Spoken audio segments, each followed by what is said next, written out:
Bom, então, primeiramente, boa noite a todos, muito obrigado pela presença. A aula de hoje é uma aula extremamente básica, então eu peço a paciência daqueles que já fazem Doppler. Eu tenho certeza que uma ou duas coisinhas vão surpreender vocês ao longo desta aula. Vamos tentar fazer uma aula única até o final, para, se for necessário, fazermos um intervalo. Hoje não temos, teoricamente, a limitação de tempo que tínhamos no Zoom. E para quem está começando, vocês vão ouvir vários termos, muitos com certeza vocês conhecem, que são básicos, mas para quem não vem da área de imagem, talvez eu consiga demonstrar coisas novas, mas é uma aula interessante, vocês nunca viram uma aula dessas.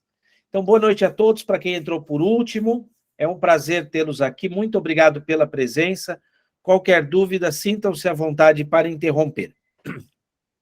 Bom, quando nós falamos de Doppler, para quem não faz Doppler, vocês têm que entender que o Doppler permite analisar um fluxo, nós podemos ver a direção, o sentido do fluxo. Direção e sentido são coisas diferentes.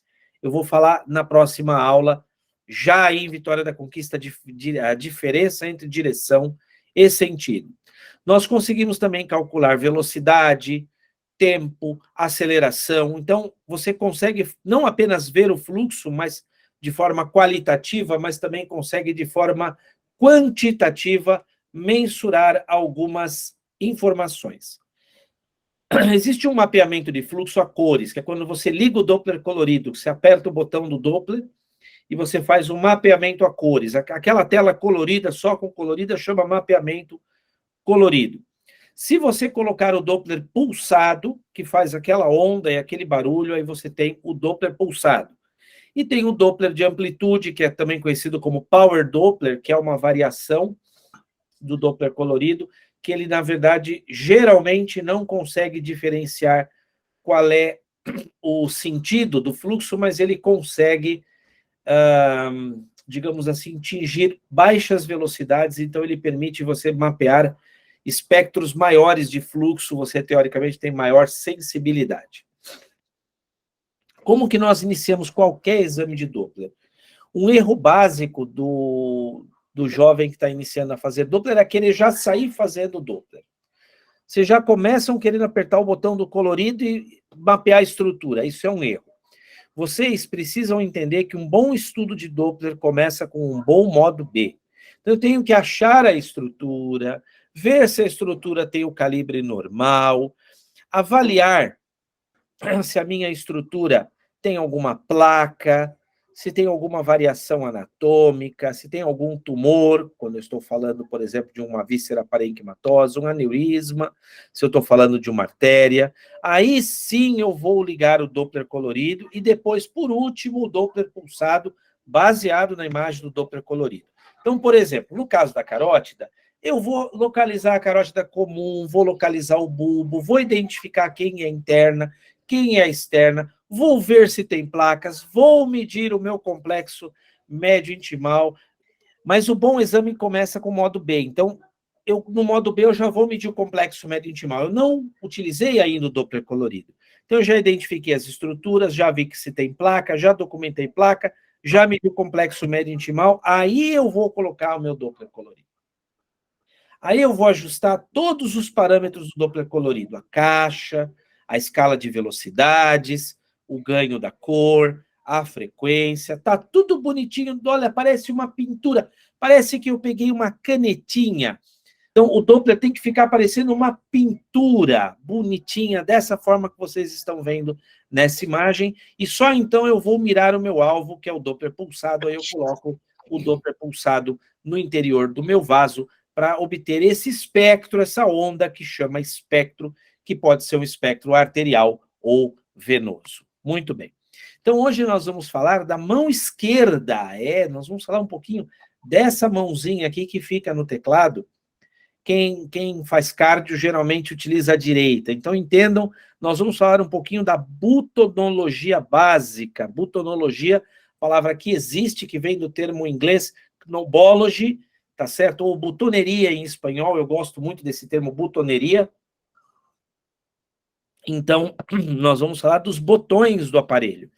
E esse é o nosso equipamento. Vocês vão ver que quase todas as imagens da aula foram concebidas para um General Electric.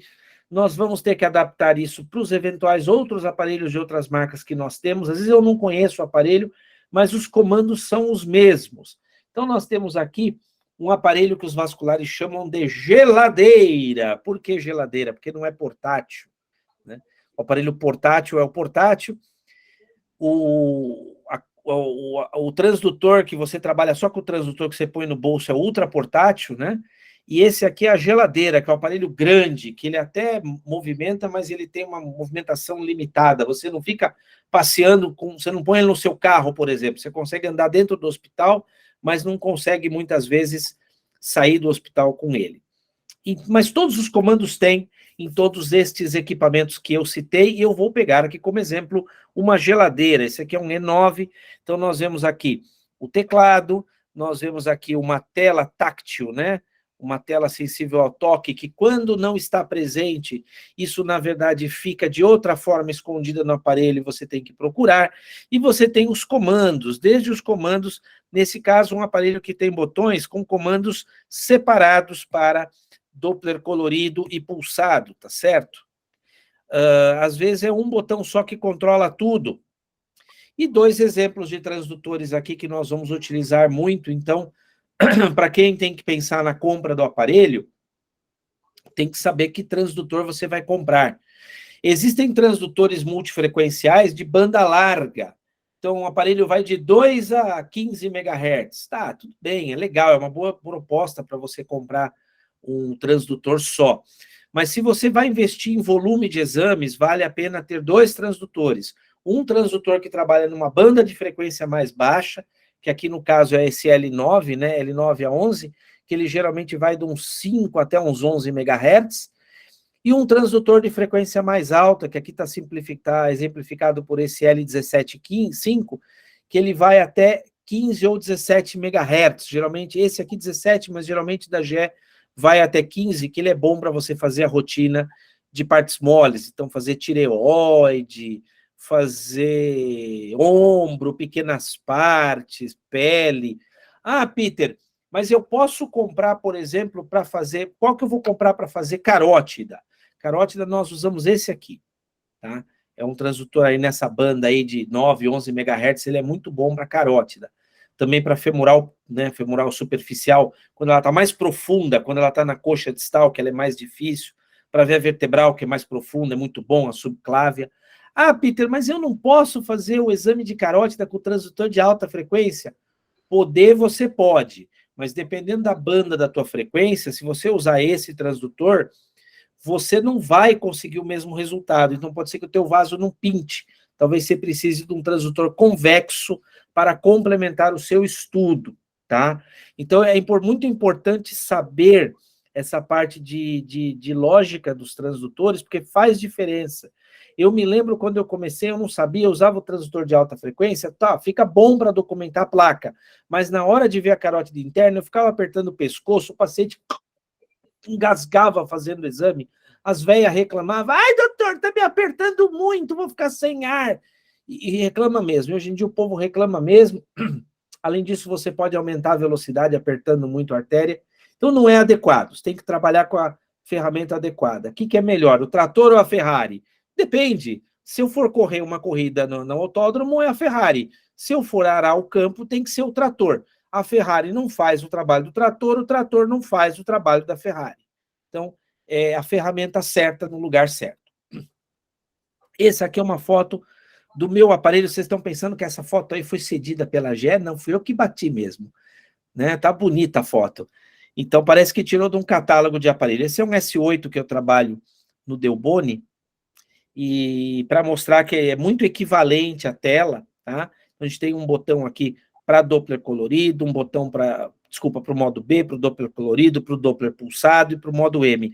Às vezes o aparelho só tem um botão desses de rodar, então tudo vai depender de qual é a ferramenta que você selecionou para esse botão. Isso aumenta a complexidade do exame e reduz o custo do aparelho. Então, esses comandos que vocês estão vendo aí são os comandos que você pode regular no modo B. Tem alguns outros, mas esses são os mais comuns. Então, o preset, o ganho, dynamic range, a escala de cinzas, foco, frequência, tá certo? Vamos falar um pouquinho de cada um deles, tá certo? Começando do preset. Às vezes, vocês estão com tanta ânsia, tanta gana para fazer o exame que esquecem de colocar o preset. Nem sempre o preset que vocês têm no aparelho é bom. Vocês têm que saber regular o aparelho, mas, a princípio, o aparelho tem regulagens de preset para facilitar a tua vida para fazer o estudo. Basicamente, tudo que eu vou falar, você pode regular no seu preset. Por exemplo, eu vou fazer uma dupla de carótidas, eu vou tocar no meu preset de carótidas. Ah, eu posso pôr no preset de tireoide. Tudo bem, ele vai jogar a tua regulagem de Doppler para ver vasos de baixa velocidade. E aí não fica bom, o mapeamento não fica bom. Ah, mas eu gosto. Tudo bem, ultrassom é gosto. Mas você tem que testar os presets, aperfeiçoar os presets. Geralmente o aparelho já vem de fábrica com alguns presets, tá? Mas, por exemplo, em prova de título, você tem que escolher o preset correto. É considerado como parte da prova você saber escolher o preset e você prestar atenção no seu exame. Essa aqui é a tela mostrando os presets de abdômen, obstétrico, ginecológico, cardiológico, vascular, urológico, pequenas partes e pediátrico. Às vezes tem até presets também na parte veterinária, esses aparelhos, muitas vezes. Então, você consegue selecionar o que você deseja. O ganho é intuitivo. É o ganho do modo B. Então, nesse equipamento tem um botão específico para isso assinalado pela flecha. Eu trouxe a mesma imagem, uma tireoide, uma com o ganho adequado abaixo e uma com o ganho insuficiente acima. Então, o ganho é exatamente o brilho que vocês têm, né? O quanto vocês têm de ganho da imagem, é como se fosse o volume, por exemplo, do som, que você tem que regular, mais alto, mais baixo, mais forte a cor, mais fraco. Televisão também, você vai escolher a imagem, você quer a imagem mais escura, a imagem mais clara, às vezes é de gosto. Mas é claro que a imagem acima realmente está muito ruim. E a imagem abaixo, vocês podem até questionar que o ganho é um pouquinho demais. Mas é isso que faz o botão do ganho, ele regula o ganho. O Dynamic Range é um botão que geralmente vocês não sabem para que serve, não estão nem aí e não mexem nele. O Dynamic Range nada mais é do que a escala de cinza que eu vou utilizar, a quantidade de tons de cinza que eu vou utilizar. Eu sempre faço a seguinte piada, né? Não são 50 tons de cinza, tem mais, né? Mas assim, eu posso escolher uma imagem com poucos tons de cinza, então ela me dá muito contraste, é muito preto e branco, e eu posso ter uma imagem com uma gama de cinzas muito grande, e aí a imagem fica lavada, ela perde contraste, mas ela ganha definição. Então, a imagem à esquerda é a mesma imagem, uma artéria tibial anterior com algumas placas pequenas. A imagem à esquerda, vocês podem ver, ela está com dynamic range baixo. E ela dá muito contraste. Eu contrasto bastante aí a luz e os tecidos. Mas eu perco definição. Eu não consigo sequer ler o nome da artéria. Na imagem à direita, um dynamic range maior, eu tenho vários tons de cinza. Percebam como vocês conseguem ver o padrão fibrilar, vocês conseguem ver a artéria, conseguem ver placa, só que é uma imagem lavada, com pouco contraste, ela é mais lenta. Eu consigo até ler o nome da estrutura que antes eu não estava lendo. Então, também é questão de gosto, mas vocês têm que saber dessa regulagem, porque muitas vezes a imagem está feia, vocês têm que melhorar a imagem, têm que saber o que faz o Dynamic Range. Isso cai também em provas de título. Tem algumas escalas de cinza que já são pré-programadas. E vocês podem escolher, isso varia de aparelho para aparelho, você tem que fuçar no seu para procurar. E além da escala de cinza, os aparelhos também têm escalas coloridas, paletas coloridas que eles chamam geralmente de chroma ou chroma key. Quando você toca nesses cromas, você consegue apresentar uma paleta de cores para você sobrepor ao seu exame. Não serve para porcaria nenhuma, mas a apresentação fica bonita. Então, você faz uma foto dessas, todo mundo olha e fala, nossa, legal. De novo, não acrescenta nada ao diagnóstico, mas faz uma imagem bonita. E, às vezes, eu utilizo esse croma quando eu quero destacar uma determinada imagem que tem a patologia. Então, o cara bate o olho, ele sabe que aquela é a imagem-chave do exame. É gosto, é perfumaria, mas existe, está no aparelho de vocês, e se ninguém contar, vocês vão ficar sem saber. O foco nada mais é do que o ponto focal. Hoje tem aparelho que é automático o ponto focal, mas vocês podem regular o foco conforme o que vocês estão estudando. Às vezes a imagem está um lixo, você mexe na altura do foco, a imagem melhora muito. Então o foco, geralmente, ele é demonstrado aqui no canto do aparelho, às vezes é uma flechinha, você consegue subir, descer, você consegue aumentar o número de focos. Quanto mais focos, teoricamente, melhor é a imagem, só que o aparelho fica mais lento, o frame rate dele vai caindo. Então, eu gosto de trabalhar com um foco, que a imagem fica mais rápida. E a frequência, essa aqui é boa pra caramba. A frequência do modo B, ela vai me dizer o quanto o meu feixe penetra. Quanto mais baixa a frequência, mais o feixe penetra e menos resolução eu tenho. Quanto mais alta a frequência, menos o meu feixe penetra e mais alta resolução eu tenho. Por isso que na tireoide, que é bem superficial, eu vou usar 15 MHz, e no abdômen do gordo eu vou usar 2 MHz. Então, para ver a horta, 2, 3, 4, 5 MHz. Quanto mais baixa a frequência, mais penetra, só que perde resolução. Então, às vezes você está numa carótida e ela vai lá para baixo, baixa a frequência. Às vezes você está numa paciente magrinha, você não está definindo muito bem a placa, aumenta a frequência. Então, agora eu trouxe um vídeo que eu quero que vocês vejam com esses comandos de forma dinâmica. É muito mais interessante do que simplesmente eu mostrar fotinhos. Essa avaliação começa com a aplicação de gel no transdutor e o transdutor aplicado sobre o pescoço para avaliar a carótida, regulamos o ganho, a profundidade e o ajuste de frequência. Então temos uma imagem desejada, que eu reduzi a frequência, reduzi um pouco mais, 8,5, agora aumentei 10, e elegi o ponto ideal de frequência e de ganho. Então vemos a carótida pulsando. Agora eu vou mexer no controle de ganho isoladamente para que vocês vejam o ganho do modo B. Eu reduzo o ganho até zerar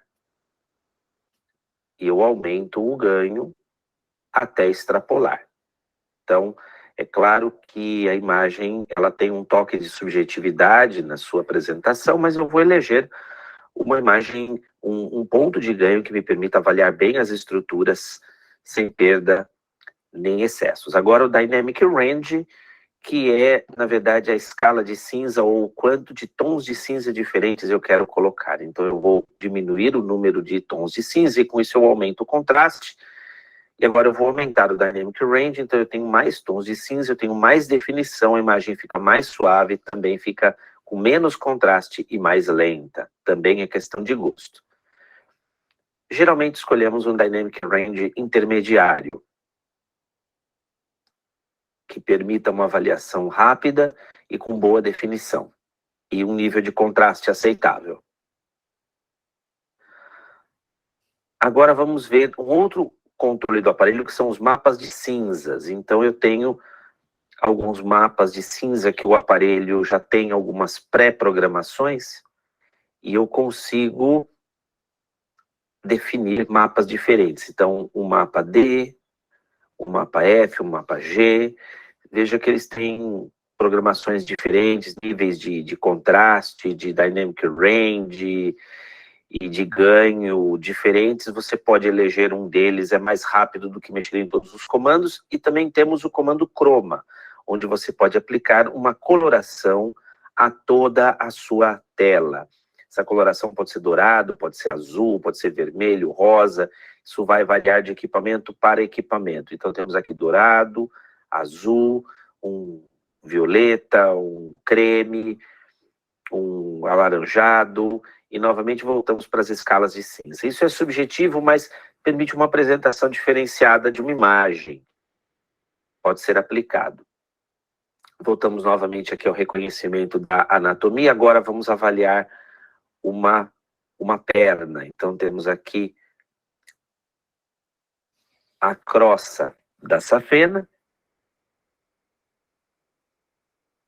E agora eu vou fazer uma imagem expandida ou virtual convex, que é a imagem trapezoidal. Ela permite que você amplie o seu leque de visão usando ainda o transdutor convexo. Essa imagem é muito querida pelos Linear. vasculares.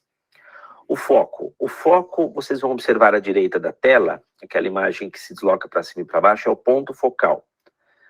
Você tem que colocar o ponto focal na região do seu interesse, para maximizar a qualidade de imagem. Eu posso aumentar o número de focos, 2, 3, 4, 5, porém a imagem torna-se de maior qualidade, porém mais lenta. Então, novamente, é um recurso que tem que ser utilizado com carinho. O controle da frequência. Então, vocês podem ver, eu estou trabalhando com 8,5, frequência mais baixa, eu penetro mais, 10 MHz. É o máximo que esse transdutor me permite. Quanto maior a frequência, maior a resolução e menor a penetração. Então, para estruturas muito profundas, eu preciso reduzir a frequência. Esse conceito vale para o modo B e vale para o Doppler colorido e para o Doppler pulsado. Outro recurso que o aparelho permite é a imagem estendida, onde eu consigo fazer como que uma varredura de um determinado plano. Isso é bom, por exemplo, quando o paciente tem uma coleção e eu quero fazer uma extensão para pegar a coleção toda, ou uma determinada veia. Essa imagem é uma imagem freehand, então ela exige um pouquinho de treinamento. Vocês podem ver que se você não estiver exatamente no plano, ela sai. Mas você consegue fazer uma varredura e com isso somar as imagens ao longo do tempo e depois pós-processá-la. Isso é muito bom para estruturas que são muito extensas. Vamos falar um pouco das frequências harmônicas. Então, sem entrar na física, eu aplico a frequência harmônica e com isso eu tenho uma definição melhor da minha imagem, principalmente os vasos e também estruturas como bexiga e vesícula biliar, porém, eu perco penetração. Aqui sem a harmônica, imagem fundamental, e agora com harmônica. Existe uma nítida melhora da qualidade da resolução, porém eu perco penetração.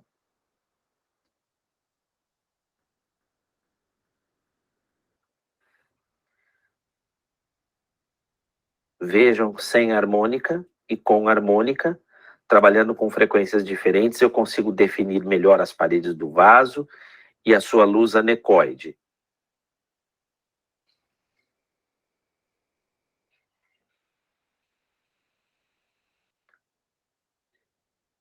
Agora mostrando a frequência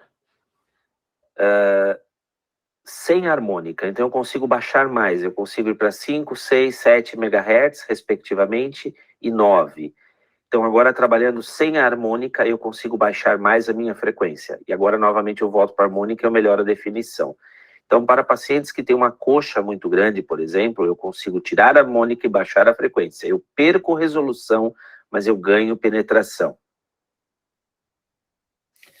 Então, por exemplo, se eu pego um paciente do sexo masculino que tem aquela coxa grande que está edemaciada, eu estou trabalhando com frequência harmônica, eu estou em 10, aí eu baixo para 9, 8, 7, não estou conseguindo ver a minha femoral. Eu tiro a harmônica e eu consigo baixar para 6, 5 MHz para conseguir encontrar aquele vaso. Eu perco definição, só que eu saio de uma situação onde não estava pintando o vaso para uma situação onde o vaso começa a pintar. Muito bem. Até aqui alguma dúvida? Levantem a mão, um por vez para perguntar. Não?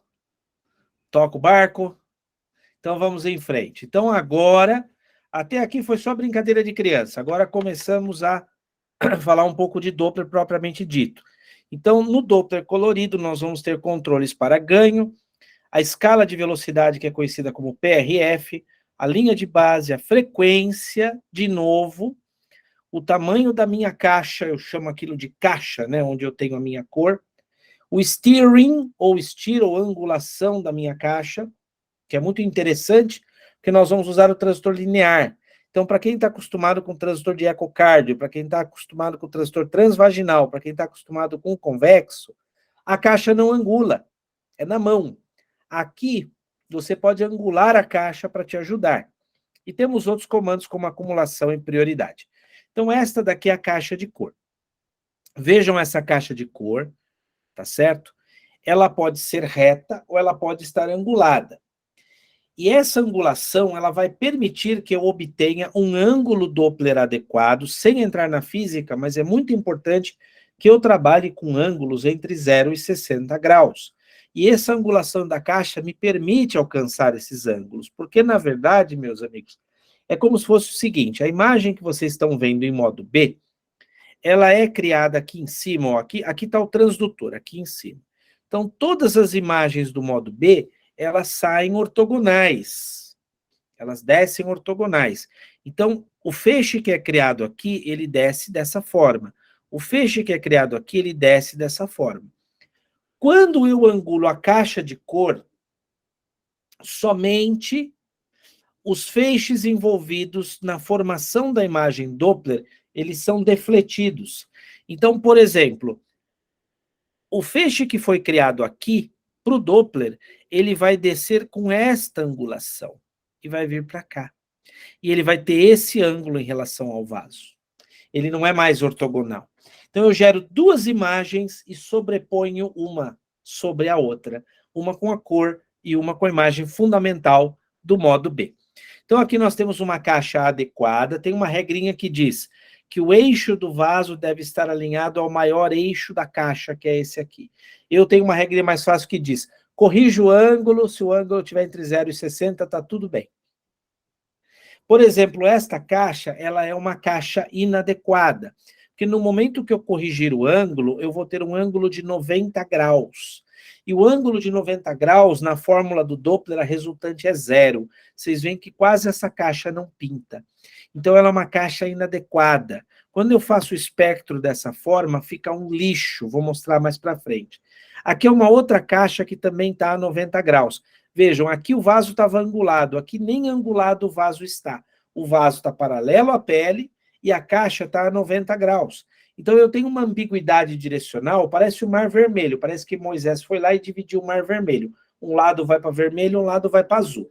E não é isso que está acontecendo. Então, eu estou enganando o meu equipamento, ele está sendo enganado pela fórmula do Doppler, porque eu estou trabalhando com uma caixa inadequada.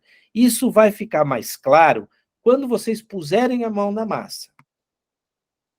Eu posso comandar o ganho do Doppler colorido e do ganho pulsado, de forma independente.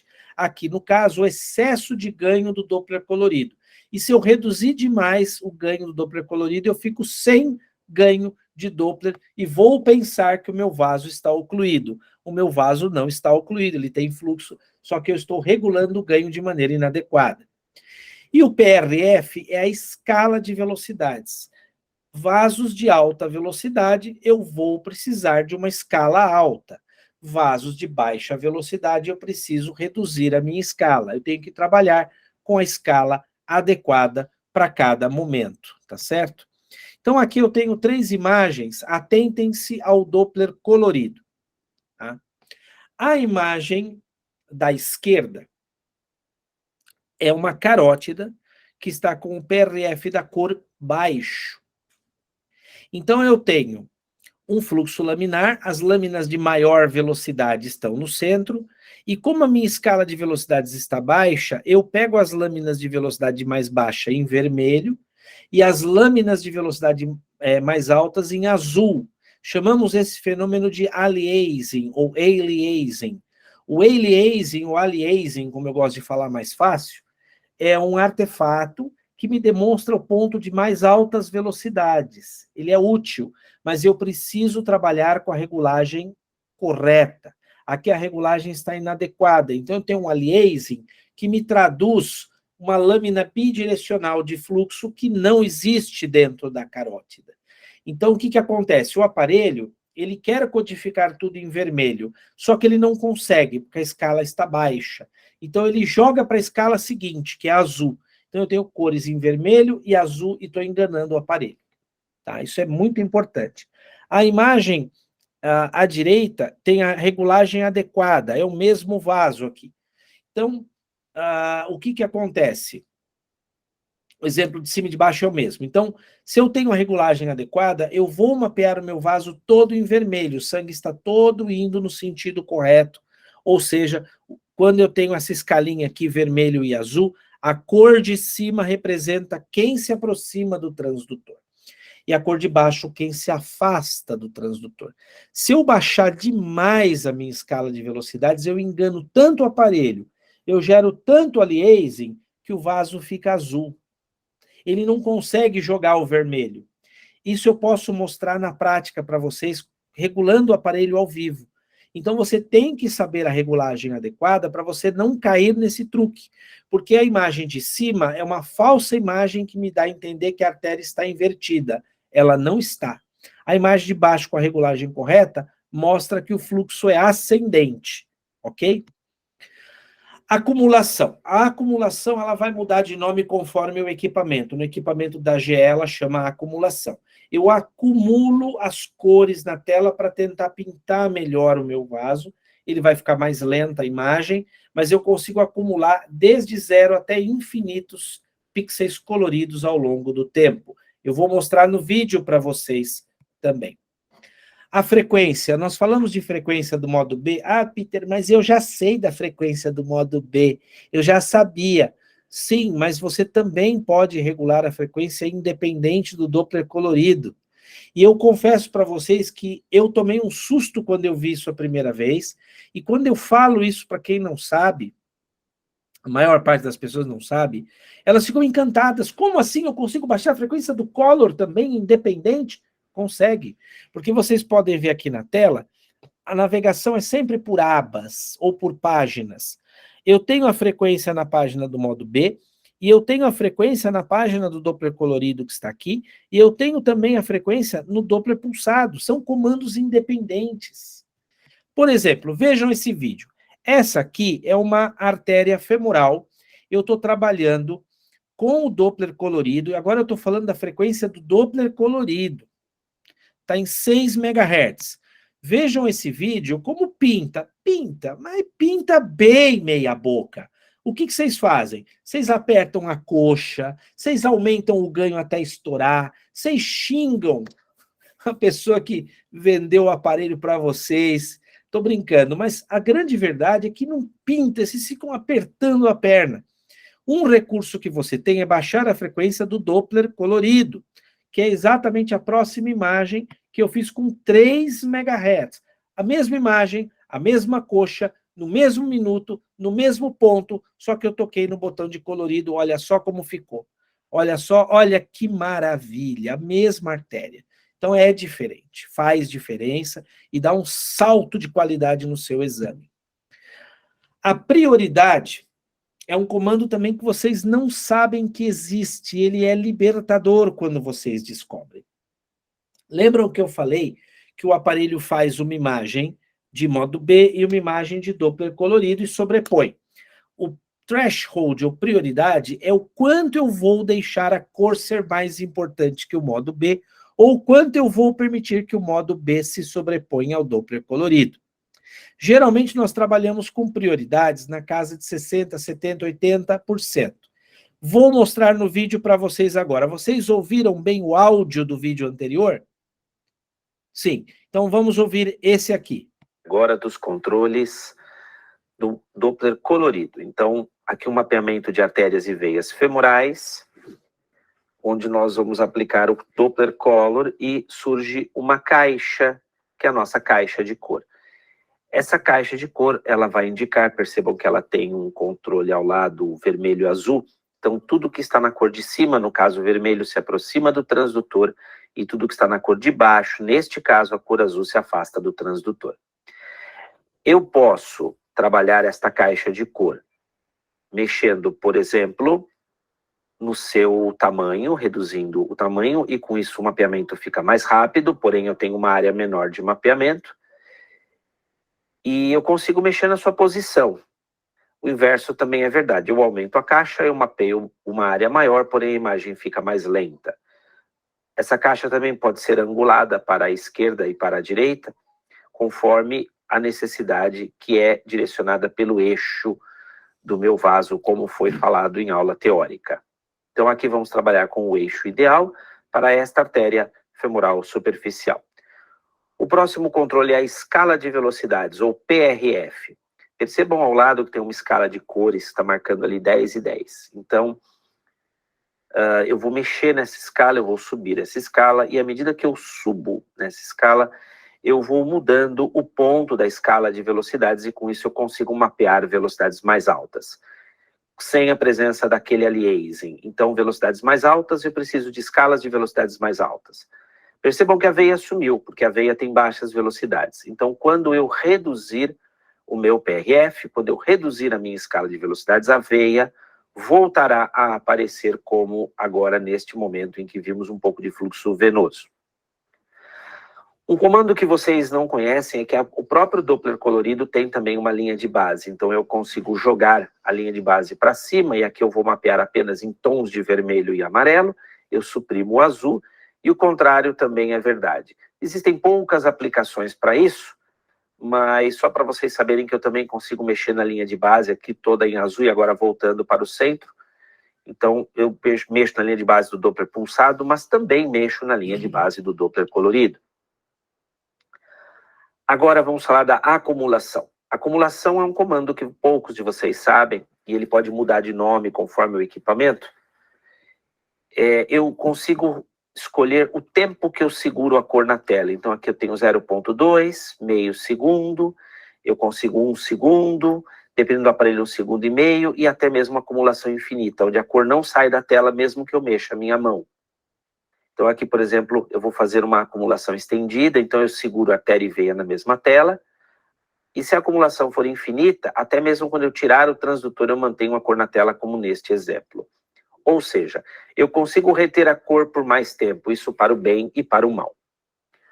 O mapa de cores. O mapa de cores é uma perfumaria. Eu vou eleger esta imagem, onde eu tenho artéria e veia juntas, vermelho e azul bonitinho, e eu puxo meu mapa de cores, o equipamento me dá uma série de apresentações gráficas diferentes para a cor. Então vejam, V0, V1, V2, não existe padronização, isso muda de aparelho para aparelho, mas eu vou trabalhar com tons que variam de vermelho, rosa, azul, azulado, anil, roxo, em alguns aparelhos tem violeta, tem rosa, amarelo, verde, isso varia de aparelho para aparelho, e tem até alguns mapas que simulam o Power Doppler. Isso tudo, alguns aparelhos trabalham com cinza, com cores, tons em negro, então, para simular uma angiografia, então, precisa saber que isso existe, mas é uma perfumaria. Um comando importantíssimo é a inversão. Então vejam, eu estou aqui com uma imagem da artéria e da veia em vermelho e azul, e quando eu aperto o botão de inversão, eu inverto estas cores, e também inverto a caixa ao lado. Então eu não mudo, na verdade, a direção do vaso, o sentido do vaso, eu mudo apenas a cor que eu quero traduzir quem aproxima e quem afasta do transdutor, sem mudar a informação, apenas a apresentação. A frequência é um comando que tem uma importância muito grande também no Doppler colorido. Então vejam, aqui se eu trabalho com uma frequência muito alta, aqui no caso 6,3 MHz, eu não consigo mapear a veia femoral. Quando eu baixo para 3 MHz como agora, percebam que a veia mapeia, ela pinta e bastante. Então, quando eu tenho uma estrutura vascular mais profunda, uma coxa mais grossa, um paciente demasiado, eu preciso baixar a minha frequência, como eu fiz agora, e eu consigo mapear melhor a minha estrutura venosa. E quando eu tenho uma estrutura muito superficial, eu aumento a minha frequência. Por fim, a compressão. Compressão não é a compressão com o transdutor, mas sim o quanto eu consigo diferenciar tons mais claros e mais escuros na minha paleta de cores. Então percebam que à medida que eu mudo a compressão, eu tenho uma paleta de cores e eu consigo diferenciar velocidades maiores ou menores dessa minha escala conforme eu mexo na compressão do mapa. Nada mais é do que um mecanismo gráfico de apresentação com filtros. Muito bem. Após esta explicação sobre as apresentações com cores, existe um outro comando importante que os senhores desconhecem, que é a prioridade. Prioridade do colorido sobre o modo B ou do modo B sobre o colorido. Então eu vou congelar uma imagem e percebam que eu estou com a prioridade alta, então eu tenho alguma cor que sobrepassa a parede do vaso. Por exemplo, aqui. Então, eu vou diminuir a prioridade e, com isso, eu vou descascar o excesso de cor. Ou seja, eu digo para o equipamento, eu quero que o modo B seja mais importante que o colorido. Isso existe um ponto ideal que tem que ser observado caso a caso, porque se eu exagero, eu descasco demais a cor, podendo retirá-la totalmente. Então, agora vamos voltar a dar prioridade ao colorido. Esse é um conceito muito interessante que, quando os senhores aprendem, ele realmente melhora a apresentação visual. Alguns equipamentos têm o ganho ativo, ou seja, mesmo com a imagem congelada, eu consigo mexer no ganho, como se eu estivesse fazendo o exame em tempo real.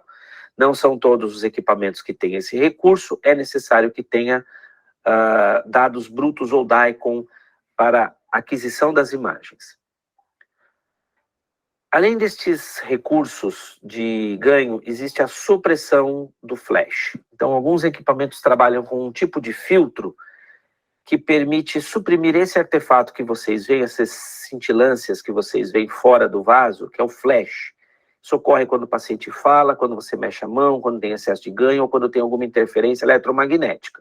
Então, eu diminuí a supressão de flash, eu aumentei, percebam como, sem mexer na frequência, sem mexer no ganho, eu consigo melhorar a apresentação, reduzindo aqueles pixels coloridos de artefato.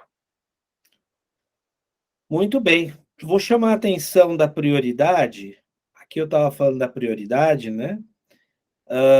Vocês viram uma imagem lavada, né? Quando a gente trabalha com uma prioridade mais baixa, que nem aqui, ó. Estou vendo essa imagem que está na tela. Muitos de vocês já pegaram um aparelho para trabalhar no plantão, primeira vez que pegam um aparelho, e a cor não pinta. Pô, mas não pinta, eu estou fazendo a cor, eu estou apertando, não pinta, aumenta o ganho extrapola, mas o vaso não pinta. Parece que não tem cor, porque a prioridade está baixa. E aí vocês resolvem isso intuitivamente, diminuindo o ganho do modo B. A imagem fica escura, só que aí pinta. Por quê? Por causa da prioridade. Então, esse é um conceito que vocês têm que saber para não cair nessa armadilha. Muito bem. E agora vamos falar, então, do Doppler pulsado. Antes, alguém tem alguma dúvida do Doppler colorido? O Doppler pulsado ele também vai apresentar muitos desses mesmos comandos. Local da amostra, volume da amostra, escala de velocidade, linha de base, frequência, ganho, filtro de parede, aqui já tem mais um, croma e o ângulo, aí nós vamos bater na tecla do ângulo. Então, aqui nós temos a imagem que a gente persegue, que é a imagem, vamos dizer assim, perfeita. Então, o paciente está identificado, tem o nome da instituição. Esse aqui é um aparelho antigo, que já não existe mais à venda. Essa empresa foi incorporada pela Philips. Mas esse é o aparelho no qual eu literalmente aprendi a fazer Doppler, tá certo?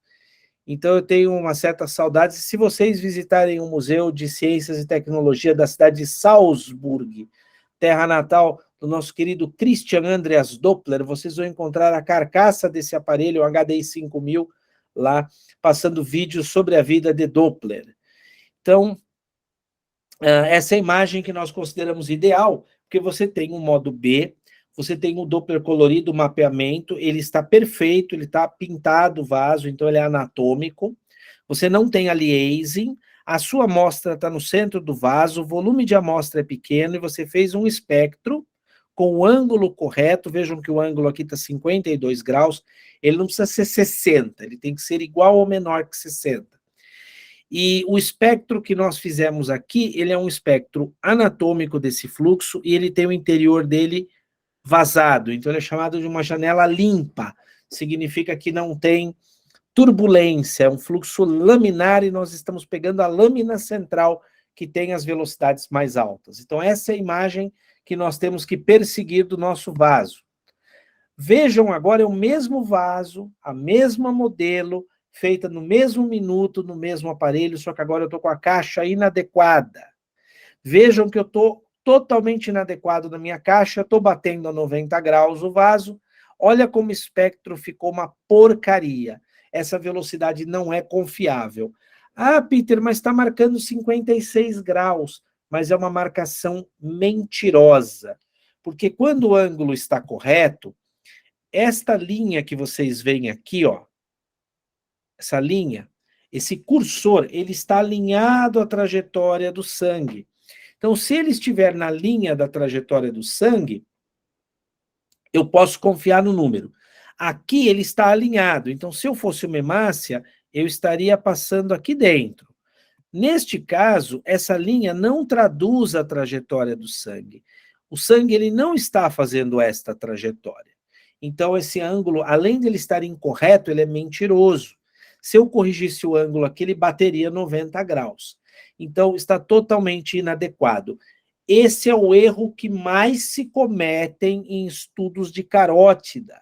E eu preciso chamar a atenção de todos vocês para isso.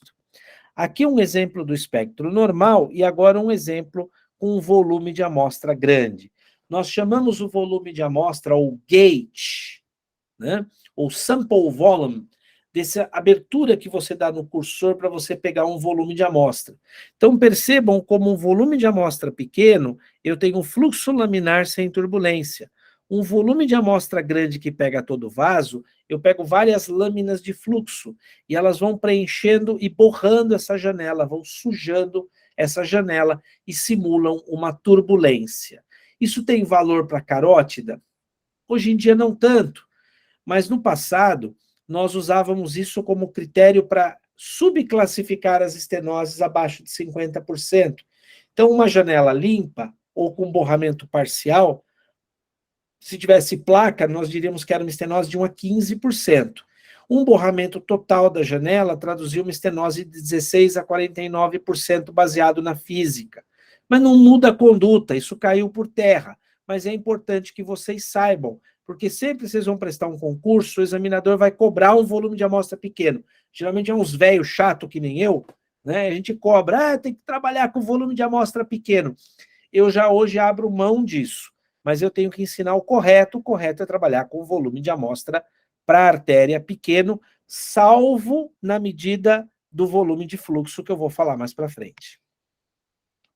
O PRF, geralmente ele é comandado por um desses botões de pulsar, de bater, então vocês vão comandar a escala de velocidades tanto para o Doppler colorido como para o Doppler pulsado.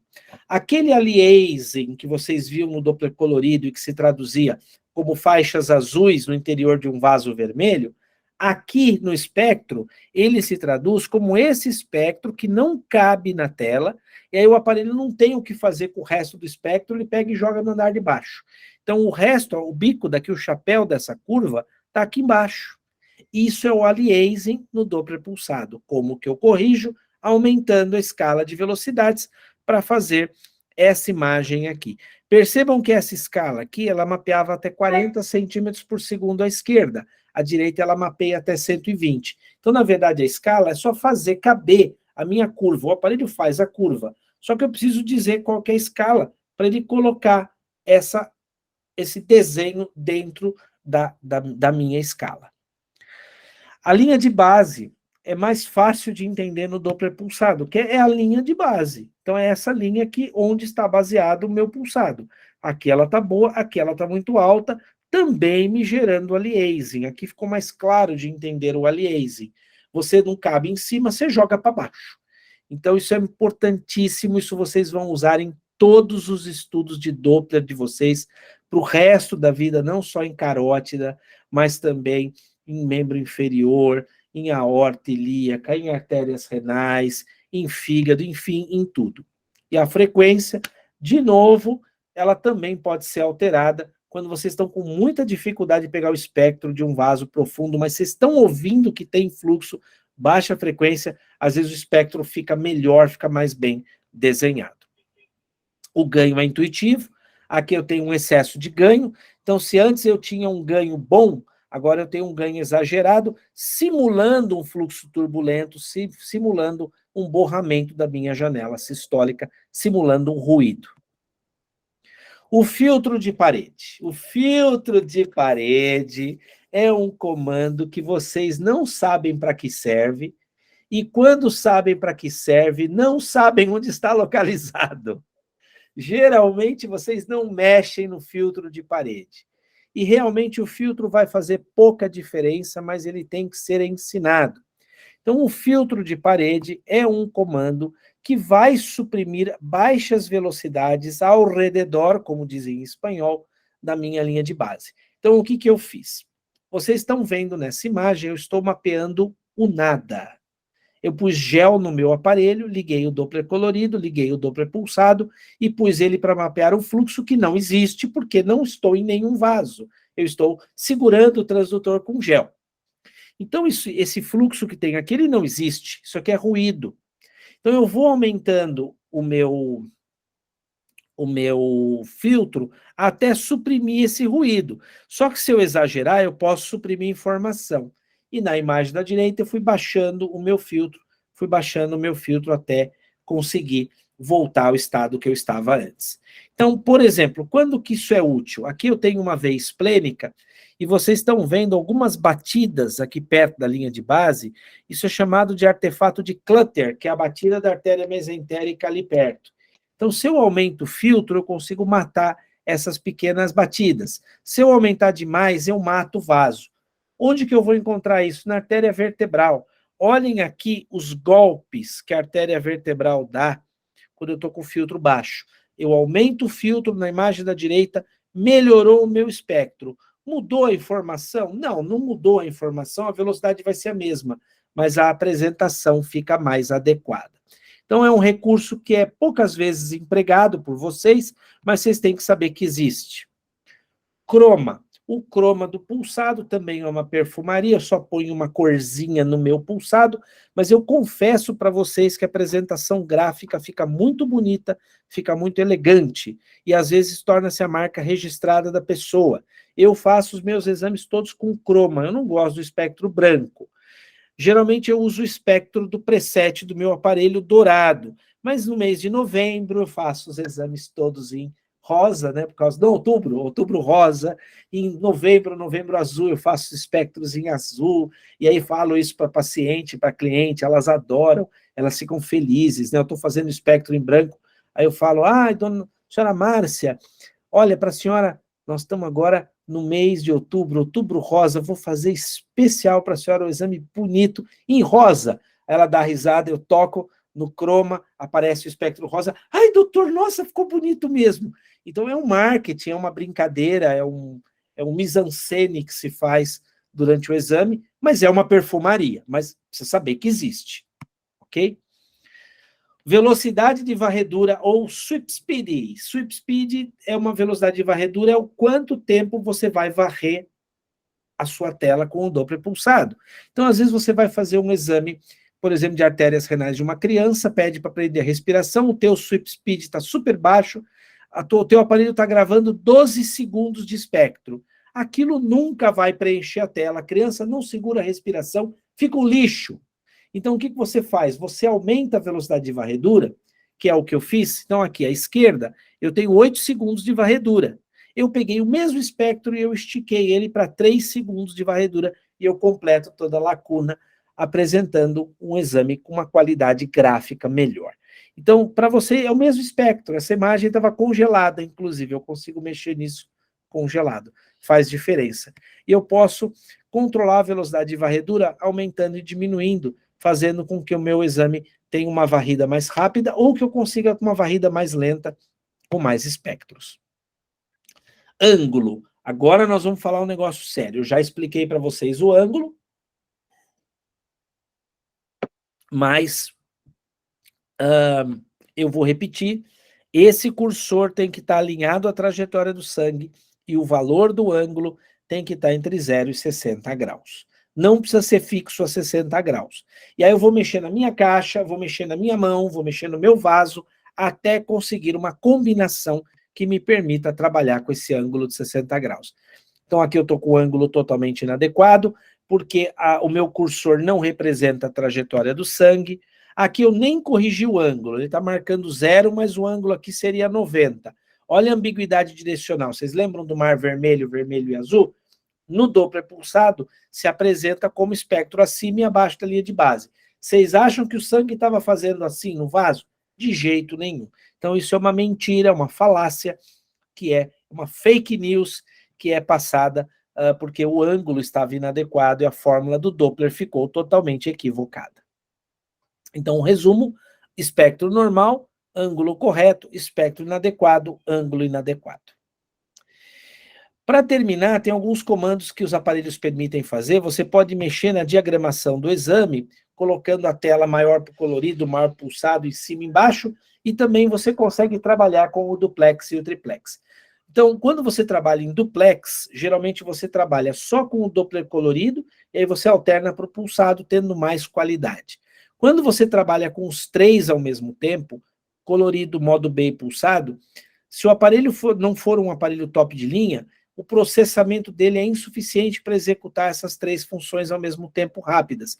Então ele engasga, o frame rate fica lento, o espectro fica feio, porque você está falando ao telefone, dirigindo e se barbeando ao mesmo tempo no carro. Não dá certo.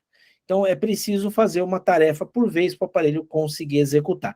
Então vamos ver esse vídeo, que é o vídeo final aqui dessa parte da aula. Para falar do mapeamento com Doppler colorido e pulsado. Iniciaremos com o Doppler colorido, que já está regulado, e a seguir faremos um traçado com o Doppler pulsado, demonstrando uma onda normal da artéria femoral. Percebam que esta varredura ela pode ser feita alternando-se o Doppler colorido mais o modo B com o pulsado, obtendo a máxima qualidade, que é o chamado duplex Doppler colorido, ou podemos fazer um triplex, onde tanto o modo colorido e o modo B e o modo pulsado se apresentam em tempo real, como nesta apresentação. Quando o vaso está normal e o aparelho é bom, a apresentação é muito boa, mas em equipamentos mais limitados, essa apresentação pode ser mais limitada. Geralmente, a melhor qualidade gráfica é obtida quando temos um duplex Doppler colorido com alternância. Agora a linha de base. Vejam que a linha de base e a escala de velocidade vão trabalhar juntas. Quando eu mexo a linha de base, eu posso alterná-la para cima e para baixo, falando do Doppler pulsado, permitindo colocar o meu espectro de maneira adequada. E a escala de velocidades permite também colocar o espectro dentro daquela minha caixa de velocidades. Perceba que aumentando a escala como eu estou a fazer agora, o meu espectro ele vai se encaixando e eu tenho uma mudança ali da escala de velocidades. É claro que se eu exagerar, como neste exemplo, o meu espectro fica muito pequeno. O ideal agora seria reduzir a escala de velocidades, como vamos fazer, para que o espectro ocupe pelo menos 2/3 da amostragem da minha apresentação. Muito bem. Então falamos da escala e da linha de base, agora falaremos da diagramação. A diagramação nada mais é do que a escolha de como fazer a apresentação entre a caixa de cor e a caixa de espectros. E eles podem ser apresentados a meio, 1/3, 2/3 e também em horizontal e vertical. Então, neste exemplo, nós temos meio a meio, agora 1/3 para 2/3, e agora meio a meio, e novamente agora 2/3 para 1/3. Agora horizontal e vertical meio a meio, e horizontal, vertical, 1/3, 2/3. Então, e aqui apenas sem cor, apenas o pulsado. Então, eu posso escolher a diagramação mais adequada conforme o padrão de apresentação gráfica que eu desejo. Outra variável é a velocidade de varredura, onde eu posso mexer na velocidade de apresentação. Percebam que a escala em segundos abaixo da linha de base pode ser mobilizada e com isso eu consigo esticar a minha curva depois do congelamento ou mesmo durante a aquisição para a minha apresentação mais adequada. O ganho é intuitivo. Eu posso reduzir o ganho e posso aumentar o ganho do Doppler pulsado, como neste exemplo. Vejam aqui uma apresentação onde faremos uma mudança no ganho. Então, novamente a caixa de cor. Agora o Doppler pulsado é colocado, eu congelo a imagem do meu Doppler colorido mais uma vez, agora sim, eu vou aumentar o ganho e vou extrapolar. Percebam que começa a borrar a janela sistólica e depois começo a ter um ruído que é deletério. Então esse é o excesso de ganho. Se eu reduzo o meu ganho, ele vai realmente voltando a um padrão aceitável. Aqui nós já temos um espectro aceitável até o momento em que desaparece a onda. Então eu consigo simular uma oclusão se o ganho estiver exageradamente reduzido. Daí a importância de saber regular esta variável. O volume de amostra. O volume de amostra é o quanto o meu gate vai ser aumentado ou reduzido para eu conseguir uma amostra maior ou menor. Para fluxos laminares, eu desejo uma amostra pequena. Quando eu aumento o meu volume de amostra, como no exemplo que veremos agora, eu vou capturar lâminas de fluxo diferente. Percebam, eu vou aumentar, aqui eu tenho um fluxo laminar, e agora eu vou aumentar a minha caixa, percebam, eu vou aumentando a minha caixa, e eu começo a apresentar espectros mais borrados, percebam, porque eu vou incluir lâminas de fluxo diferente. Isso pode fazer a diferença na hora da apresentação da minha imagem diagnóstica. Se eu exagerar, eu vou ter um borramento bastante grande que simula um turbilhonamento de fluxo que é inadequado para uma apresentação de uma artéria normal. Aqui com o volume de amostra grande, a caixa de amostra grande, agora reduzindo, percebam que o borramento desaparece porque eu vou colher apenas amostras de fluxo laminar no interior do vaso. Isso é muito importante para carótidas. Muito bem. Vamos falar agora do filtro de parede. Então, o filtro de parede é um comando que deve ser buscado no equipamento e que vai matar, vai retirar as velocidades próximas à linha de base. Então, percebam que ao mexer no filtro de parede, como neste exemplo, eu começo a retirar pequenas velocidades que estão próximas à linha de base, matando muitas vezes ruídos que são indesejáveis. É claro que a utilização inadequada do filtro vai também comprometer a apresentação da onda normal. Agora, novamente, eu vou começar a reduzir o filtro de parede. Percebam que a minha curva vai voltando ao normal. Eu já posso ver agora a diástole anterógrada e há que usar com cautela. Por fim, eu posso também utilizar uma croma ou uma colorização do mapeamento colorido. Particularmente, este recurso, que é uma perfumaria, torna muito elegante, como vocês podem ver, a apresentação, fazendo com que eu possa escolher entre diversas cores da minha paleta de apresentações. Isto torna a apresentação gráfica do exame muito interessante, muito bonita, conforme o tipo de estudo Doppler que se faz. Agora vamos falar da compressão do Doppler pulsado. Eu posso mexer na compressão, que assim como no Doppler colorido, eu vou trabalhar, na verdade, o quanto eu quero suavizar ou deixar mais pontiaguda a minha amostra do Doppler pulsado. Então vocês viram a suavização e uma amostra mais rude do Doppler pulsado, trabalhando com mais ou menos pontos de escala de cinza no Doppler pulsado. Tem muita coisa que só mexendo no aparelho mesmo. São botões que vocês nem deram atenção até hoje, e tá ali o botão à disposição, não que você vá mexer, mas às vezes o seu preset não está adequado, não está bonita a imagem, você está insatisfeito, você olha a imagem do vizinho, fala, pô, mas a dele é mais bonita, vou trocar de aparelho, às vezes é só uma questão de regulagem. Para terminar, só vou citar alguns comandos, esses recursos aqui, eles podem variar de aparelho para aparelho, de marca para marca.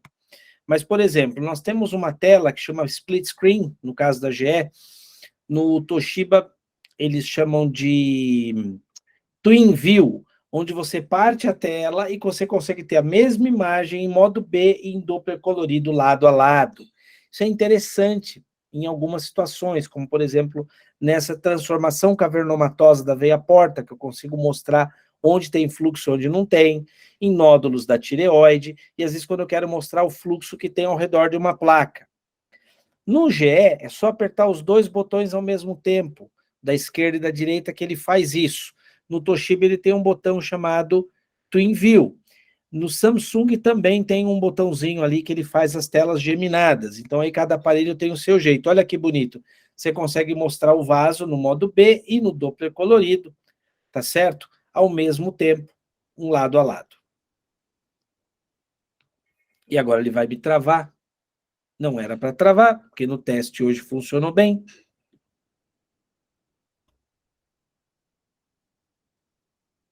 Ah, travou a transmissão. O vídeo está certinho. Aqui o trapezoidal já mostrei para vocês, ele é muito, os vasculares gostam muito da imagem trapezoidal, a imagem estendida, então eu trouxe aqui um exemplo de uma imagem estendida com um grande hematoma na coxa, tá certo? Onde a gente faz uma varredura freehand. E esse 3D freehand é uma graça. Para fazer varizes fica super bonito. Para carótida não fica tão bom, mas é interessante saber. Eu estava em Manaus e um vascular trouxe um aparelho portátil da GE. E ele, eu comprei esse aparelho faz 3 anos, usei para fazer 2 exames, não sei mexer. Aí eu fiz um 3D exatamente igual a esse para ele, assim, em 10 segundos. Ele, o que você fez no meu aparelho? Eu falei, não fiz nada, usei o recurso. Não, você instalou alguma coisa. Eu falei, não, esse recurso está aí. Ele, comprei esse aparelho há 3 anos, não tem isso aí, eu não sabia. É exatamente isso. Então, às vezes, o recurso está na máquina e você não sabe disso. Então, tem que conhecer a máquina. O Doppler de amplitude, ou Doppler de poder, ou Doppler Power Doppler, né? Ele é um recurso que pode ser utilizado quando você busca baixas velocidades e não está conseguindo mapear com o Doppler colorido, mas eu confesso para vocês que o Doppler colorido hoje está tão bom, tão bem desenvolvido, que o Power Doppler tem perdido espaço. Ele pode mudar de nome conforme o equipamento, tá? E aí tem alguns recursos especiais como o Biflow. O Biflow é uma tecnologia patenteada pela GE. Você vai encontrar com outros nomes em outras empresas, por exemplo, a ADF no Toshiba. O Samsung também tem um nome diferente, tá certo? Então é muito importante você saber que tem esses recursos, mas o Biflow em particular, ele parece uma angiografia. Olha que bonita essa imagem. Ele não trabalha com Doppler, trabalha com volume de fluxo. Então, ele consegue fazer uma imagem suprimindo os tecidos adjacentes e parece uma angiografia para a carótida, fica muito bonito. Mostrar Kinking com isso aqui é uma maravilha. Os vasculares gostam muito. Estou falando dos vasculares, porque geralmente quando o caso é cirúrgico vai para o vascular, mas os cardiologistas também apreciam uma boa imagem. Aqui alguns exemplos de Biflow, ele mostra as lâminas de fluxo, tá certo?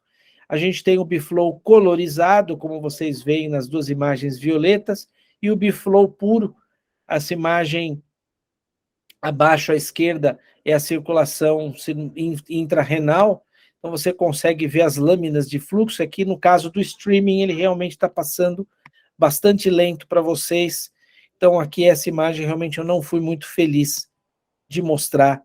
Aqui no meu equipamento ele está dando uma travadinha.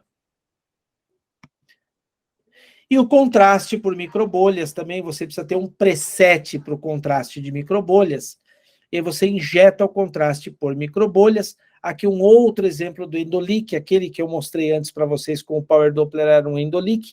Aqui com contraste de microbolhas a gente vê um Endoleak tipo 2, tá certo? No interior desse saco aneurismático, olha aqui em vídeo. O streaming é muito lento, ele mostra as imagens engasgando, mas dá para ver ali o enchimento de um Endoleak tipo 2 na porção posterior desse saco aneurismático. Não é exatamente Doppler, mas está agregado a um exame de Doppler. Então, vocês têm que saber que essa tecnologia já está à disposição de vocês. Muito bem. Então, vamos falar um pouquinho de medidas, né? Vocês nunca tiveram uma aula sobre medidas. Para os radiologistas, vou chover no molhado. Para quem vem fora da área da imagem, que abraça a imagem como especialidade, é interessante porque vai ver alguns conceitos até para como fazer algumas medidas. Mas isso nós vamos ver na prática.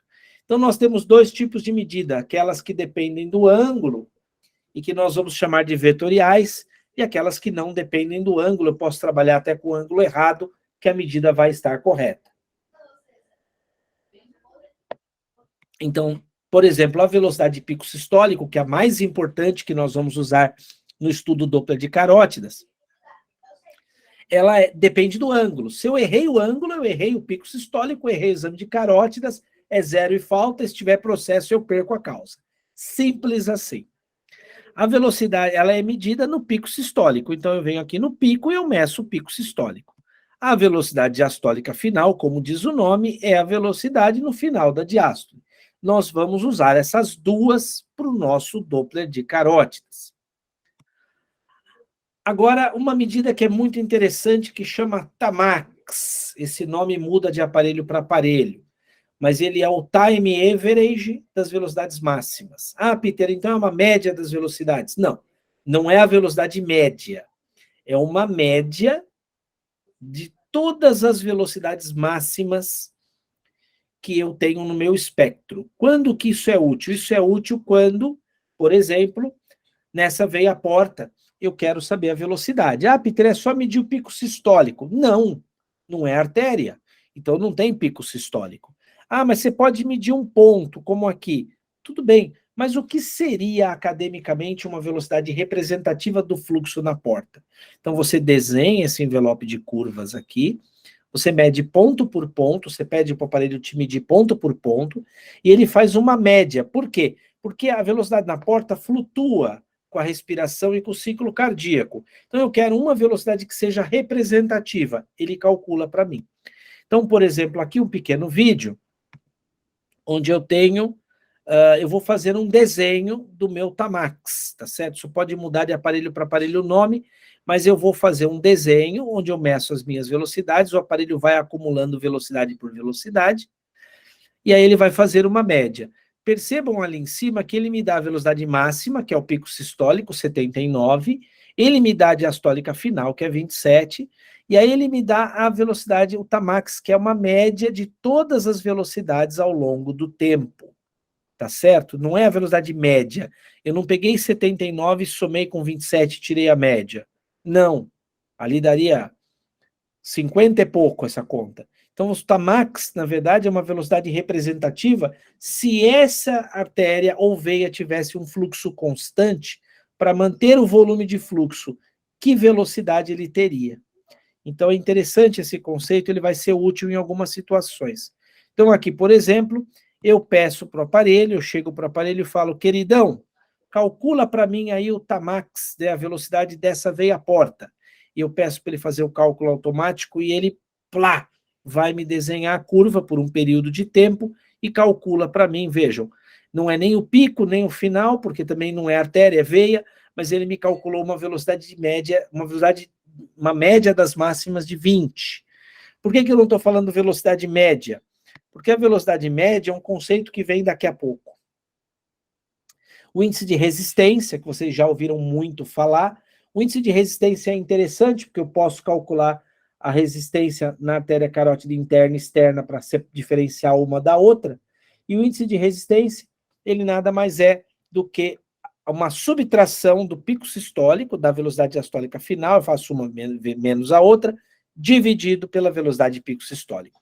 Como ela é uma razão, ela não depende do ângulo, mas ela é fácil de calcular. Então, eu pego aqui, por exemplo, 70 menos 18 nesse exame, dividido por 70, me dá um IR de 0,7.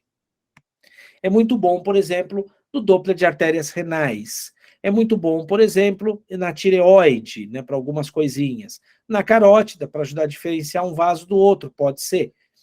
E para vasos, principalmente vasos de alta resistência e que tem diástole reversa, nós vamos usar o índice de pulsatilidade. A gente não tem muita utilidade na prática, mas ele existe, tá certo? Que nada mais é do que a mesma subtração, só que dessa vez pela velocidade média. E daqui a pouco eu vou explicar o que é a velocidade média, tá certo? Então aqui o aparelho me calculou, olha, eu tenho o pico, a velocidade diastólica final, o RI, ou índice de resistência, o PI, ou índice de pulsatilidade, ele já me calculou também a relação sístole e diástole, que é muito utilizada na obstetrícia, tá certo? E até a frequência cardíaca. Então, a sístole sobre diástole, nada mais é do que a velocidade de pico sistólico dividida pela velocidade diastólica final, e aí abatimento cardíaco é o abatimento cardíaco, ele calcula para nós também, se quiser. O índice de aceleração, que nós vamos usar muito em artérias renais, que ele é dado em centímetros ou metros por segundo ao quadrado, agora vocês estão lembrando daquela física lá do primeiro colegial, né, cinemática, que nada mais é do que essa ascensão, a primeira ascensão sistólica. Então eu tenho um videozinho daqui a pouco sobre isso, está aqui, ó. Então eu vou colocar o primeiro ponto aqui, onde é o início da minha rampa, eu escolhi outra curva, escolhi aquela, o início da minha rampa, e aí eu vou subir a minha rampa paralelo a minha artéria. Vejam que aqui eu estou só mostrando para vocês que essa curva que está aqui, essa linha, ela tem que estar alinhada à primeira subida. Então, vou fazer isso agora. E aí o aparelho me calcula a aceleração e tem valores de normalidade. Por exemplo, nas artérias segmentares dos rins, a aceleração tem que sempre ser maior do que 3 metros por segundo ao quadrado ou 300 centímetros por segundo ao quadrado. Não pode ser menor, porque aí você tem um fluxo, né, parvos, do tardos parvos, tá certo? O tempo de aceleração, se o índice de aceleração depende do ângulo, o tempo de aceleração não depende, que é, na verdade, o tempo que eu transcorro do início da minha subida até o final da minha subida. É só a medida do tempo. Então, eu vou pedir para o aparelho me medir o tempo. Em carótida, a gente não usa. Por exemplo, eu uso em safena para medir tempo de refluxo. Vejam aqui um tempo muito pequeno, tá certo? Um tempo abaixo de meio segundo. Então, essa é uma safena normal. E o volume de fluxo? Agora a onça bebe água. O volume de fluxo é uma grandeza muito interessante, né? Uma medida muito interessante de ser feita. Conceitualmente é muito legal medir. Ai, tá passando 184 ml por minuto nessa veia. Nossa, que legal. Mas é uma medida sujeita a muito erro, porque ela tem uma fórmula complexa e ela tem muitos fatores de erro na sua realização. Então, ela não é confiável ao extremo, mas ela dá uma boa ideia da ordem de grandeza do fluxo que passa na minha artéria. Ela é muito utilizada, por exemplo, na fístula arteriovenosa, e em alguns países aqui da América Latina hispânica, se pede para calcular o volume de fluxo de artéria vertebral, que não serve para porcaria nenhuma, mas que eles pedem porque eles acham que, assim, existem alguns trabalhos que falam de medida de volume de fluxo para calcular das vertebrais, calcular o volume de fluxo da basilar.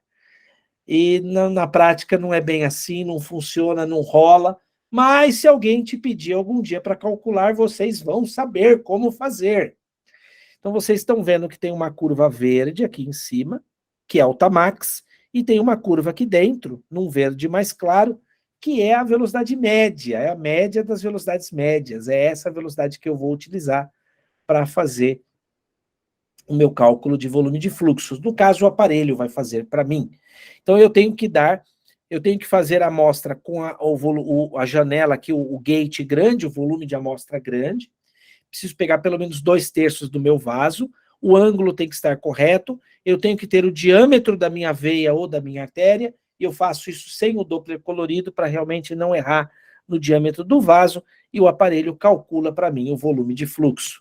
Então, aqui um exemplo, onde eu tenho aqui a minha curva média, eu vou medir o diâmetro do meu vaso, ele já me calcula a área para jogar na fórmula, e eu tenho um volume de fluxo estimado para essa artéria carótida comum na casa de, olha só, ele vai calcular para mim, calculou, que beleza, 840 mililitros por minuto. De novo, não dá para confiar cegamente nesse valor, mas dá uma boa ideia da ordem de grandeza do sangue que passa nesse vaso por minuto, tá certo?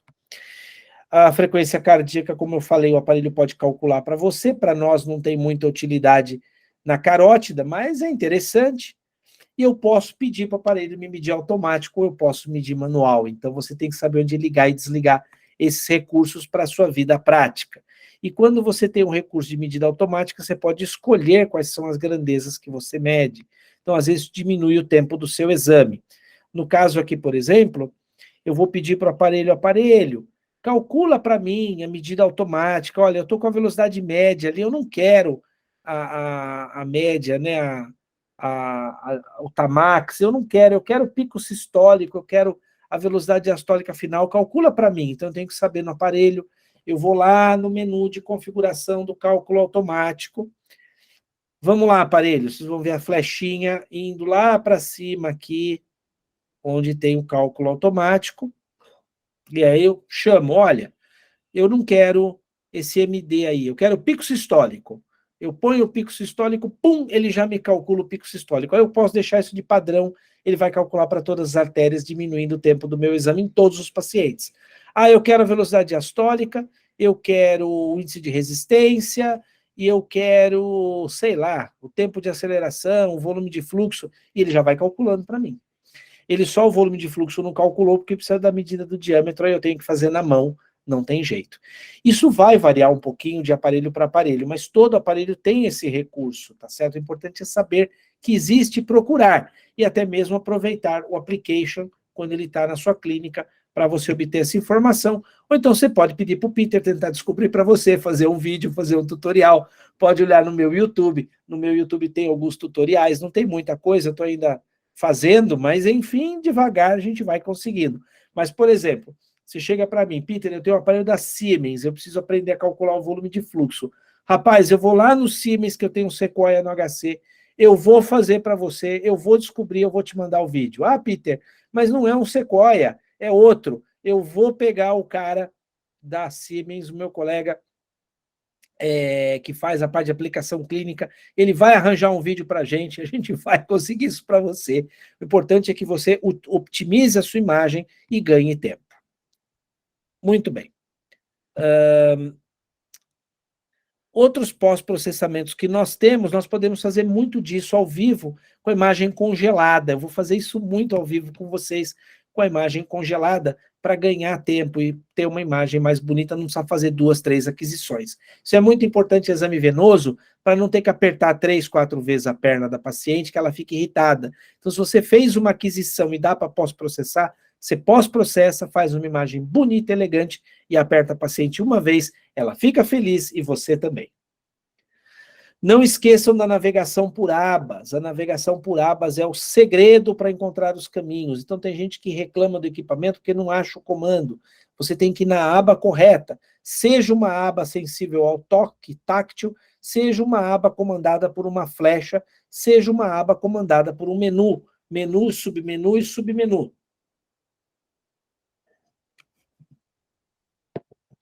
Por exemplo, isso é uma coisa que acontece muito. Você congela a carótida, ela está azul. Aí você quer fazer um Cine Loop Review. Só que o Cine Loop Review está no pulsado. Ou então você fez uma safena, se apertou, ela ficou azul. Aí você passou para o pulsado, apertou, fez o espectro. Só que o azul foi embora. E você quer fazer um Cine Loop, e o Cine Loop está só no pulsado. Meus amigos, o seu aparelho te permite fazer o Cine Loop do colorido. Como? Dessa forma. Pô, mas como você faz isso? Você vai olhar no seu aparelho onde está o seu update. O update também vale para quando a imagem está congelada. Nesse aparelho é esse botão. Vocês têm que se atentar para a tela, porque o aparelho geralmente ele mostra aonde está o botão que você precisa. E quando você pulsa esse botão, você consegue acionar o seu update, fazer o Cine Loop Review do colorido, voltar para o pulsado. O Toshiba, por exemplo, até a medida é assim. Se eu tiver na aba do colorido, do modo B, não adianta eu querer medir o espectro Doppler, que ele não vai. Eu tenho que apertar o update para ele ir para o pulsado, para ele medir no pulsado. Então, os aparelhos são diferentes e você tem que conhecer. Lembrar que os ajustes de ganho, de frequência, de PRF, são independentes. A coloração também é independente, eu posso trabalhar com a coloração do Doppler colorido, eu posso inverter o Doppler colorido, eu posso mexer na coloração, na prioridade, na coloração do modo B, do Doppler colorido, mapa de tintas, isso eu já mostrei para vocês, são todos comandos independentes. O formato da tela eu mostrei no vídeo, aqui o mesmo espectro diagramado lado a lado, em cima e embaixo. Ah, Peter, não faz diferença. Faz diferença na hora que você quer medir uma aceleração, faz diferença na hora que você quer fazer uma apresentação diferenciada, você quer fazer algo diferente, você quer trabalhar com menos espectros na tela, porque você não conseguiu muitos espectros adequados, o paciente mexeu, paciente pediátrico, eu só tenho 2 espectros, 3, eu uso a apresentação da esquerda. Ah, eu tenho um monte de espectro, eu uso a apresentação da direita. É a inteligência na realização do exame para ter uma apresentação bonita. E aqui a tela táctil, no caso desse aparelho que eu tenho, o S8, demonstrando como encontrar essa apresentação. Geralmente os aparelhos todos têm isso, e vocês não sabem. Para terminar nossa aula, eu termino da forma que nós começamos. Começa com o modo B, vai para o Doppler colorido, e quando tiver tudo ajustado, você vai para o Doppler pulsado. E aí é só fazer a foto bonita e partir para o abraço. Muito bom.